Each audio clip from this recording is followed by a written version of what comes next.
Assalamualaikum warahmatullahi wabarakatuh. Bismillahirrahmanirrahim. Alhamdulillahirabbil alamin. Wassalatu wassalamu ala asyrafil anbiya wal mursalin sayyidina maulana Muhammad wa ala alihi washabbihi ajmain. Allahumma salli ala sayyidina Muhammadin al-fatihi lima ughlika wal khatimi lima sabaq nasiril haqqi bil haqqi wal hadi ila siratikal mustaqim wa alihi haqqa qadrihi wa miqdarihil azim. Amma ba'd. Alhamdulillah, puji syukur kita tujukan kehadirat Allah Subhanahu wa taala.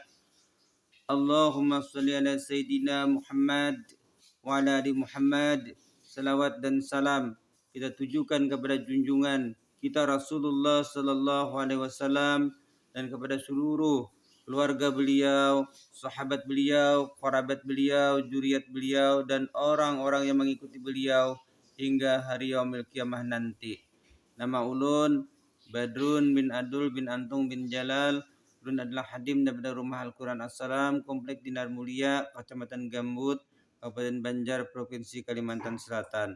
Dalam kesempatan ini ulun ingin berbagi pendapat, berbagi pengetahuan dengan kawan-kawan ulun, sahabat-sahabat ulun, dan juga kepada seluruh pengunjung channel YouTube kami dan subscriber kami dimanapun berada. Hari ini tetap dalam pembahasan masalah ilmu tasawuf.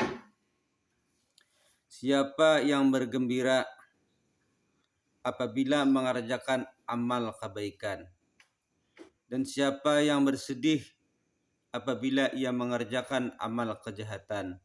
Ini adalah merupakan tanda-tanda bahwa orang itu adalah orang yang beriman kepada Allah Subhanahu wa taala. Nah, jadi orang-orang yang beriman itu saat mengerjakan perintah-perintah Allah, saat beribadah kepada Allah, mereka memiliki sebuah kegembiraan yang tersendiri.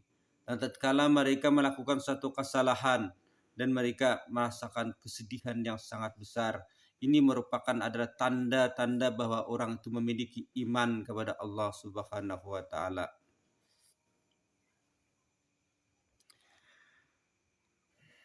Hendaklah kita itu mengetahui bahwasanya ketika kita berbuat taat kepada Allah Subhanahu wa taala, beribadah kepada Allah Subhanahu wa taala, bahwasanya itu adalah sebuah kenikmatan yang telah diberikan Allah Subhanahu wa taala kepada seorang hambanya. Nah, jadi hamba-hamba Allah Subhanahu wa taala yang sudah memiliki kemakrifatan kepada Allah Subhanahu wa taala, ketika mereka beribadah itu bukan lagi merasakan bahwa mereka melaksanakan perintah Allah, tetapi mereka merasakan itu adalah sebuah nikmat yang diberikan Allah kepada mereka. Inilah tanda orang itu makrifat kepada Allah. Beda lawan kita. Kita kalau mengerjakan perintah itu karena merasa diperintah. Kalau merasa kada takut lawan perintahnya, kita kada mengerjakan. Adapun mereka kada lagi memandang bahwa itu ada perintah Allah dan mereka merasa melaksanakan perintah Allah, tapi kada. Mereka merasakan bahwa itu adalah sebuah kenikmatan yang diberikan Allah kepada mereka, dan mereka senantiasa mensyukuri nikmat tadi, yakni taat kepada Allah tadi. Ada sebuah nikmat yang senantiasa mereka syukuri. Nah, itulah orang-orang yang beriman. Kenapa? Karena mereka sudah memiliki kemakrifatan kepada Allah Subhanahu wa taala. Dan ketika taat kepada Allah Subhanahu wa taala, hendaklah kita itu menilik daripada apa yang kita kerjakan, agar kita menjaga segala rukun-rukun dalam ibadah tadi, menjaga syarat-syaratnya, menjaga daripada yang membatalkan semua ibadah itu. Dan ketika kita melaksanakan, bahwasanya janganlah kita memandang bahwa itu adalah pekerjaan kita, melainkan hendaklah kita memandang bahwa itu adalah pekerjaan Allah atas diri kita. Nah, ini musyahadah juga. Mustahadahnya pandanglah bahwa itu adalah pekerjaan Allah atas diri kita yang ia anugerahkan kepada kita. Nah, jadi itu anugerah Allah kepada kita, bukan daripada kemampuan kita, kekuasaan kita melaksanakan daripada taat kepada Allah Subhanahu wa taala tadi. Dan jika kita terjebak dalam sebuah perbuatan kejahatan atau sebuah kemaksiatan, akuiah itu bahwa itu adalah kesalahan kita, dan jangan kita menyandarkan bahwa itu adalah pekerjaan Allah Ta'ala atas diri kita, atau Allah Ta'ala menolong kita dalam sebuah pekerjaan jahat tadi atau maksiat tadi. Bukan. Itu hendaklah kita akui bahwa itu ada sebuah kesalahan kita, dan hendaklah kita bertobat pada saat itu dan meminta ampun kepada Allah Subhanahu wa taala.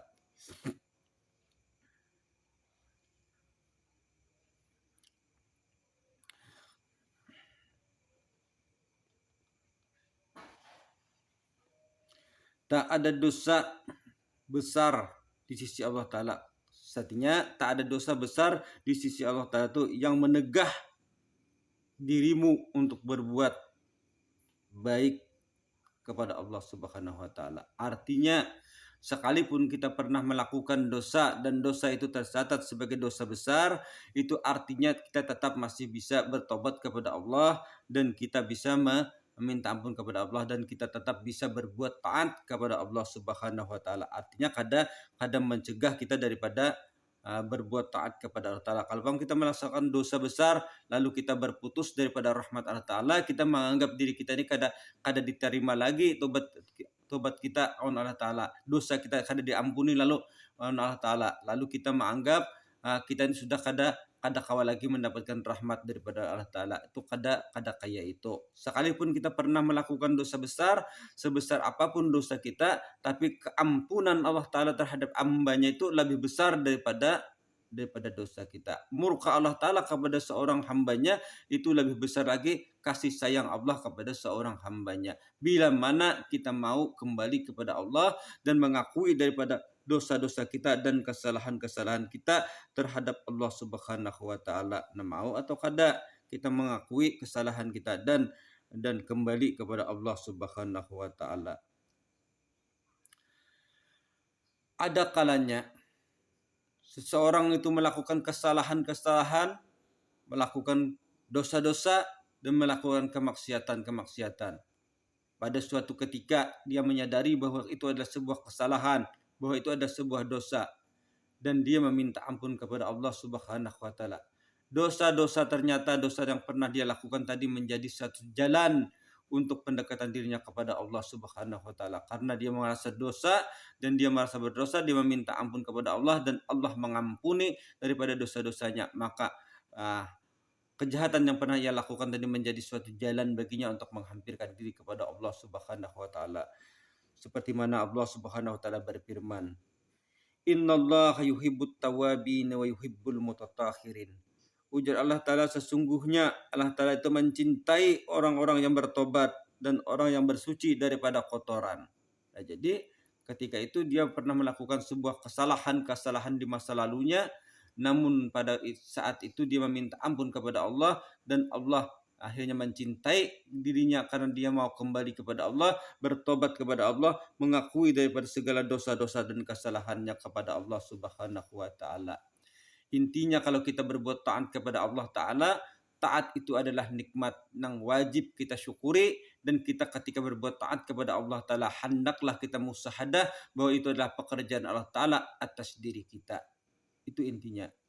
Yang kedua, bila mana kita terjebak dalam sebuah kejahatan dan dalam sebuah kemaksiatan, akuilah bahwa itu adalah kesalahan kita, dosa kita, dan kembalilah kepada Allah Subhanahu wa taala, dan jangan kita menyandarkan dosa dan kejahatan yang kita lakukan itu kepada Allah Subhanahu wa taala. Sebesar apapun dosa seseorang di hadapan Allah taala, jika dia meminta ampun, keampunan Allah taala lebih besar daripada dosa yang dimiliki oleh seorang hamba. Tapi seorang hamba jangan pernah mengenteng-entengkan dosa kecil, karena itu akan berubah menjadi dosa besar apabila dia tidak bertobat kepada Allah Subhanahu wa taala. Inilah sekiranya yang bisa kami sampaikan dalam video kali ini. Mudah-mudahan setiap ilmu yang kita pelajari memberi manfaat bagi kita dan memberi kefaidahan bagi kita demi hidup kita di dunia dan di akhirat. Wabillahi taufiq wal hidayah. Wassalamualaikum warahmatullahi wabarakatuh.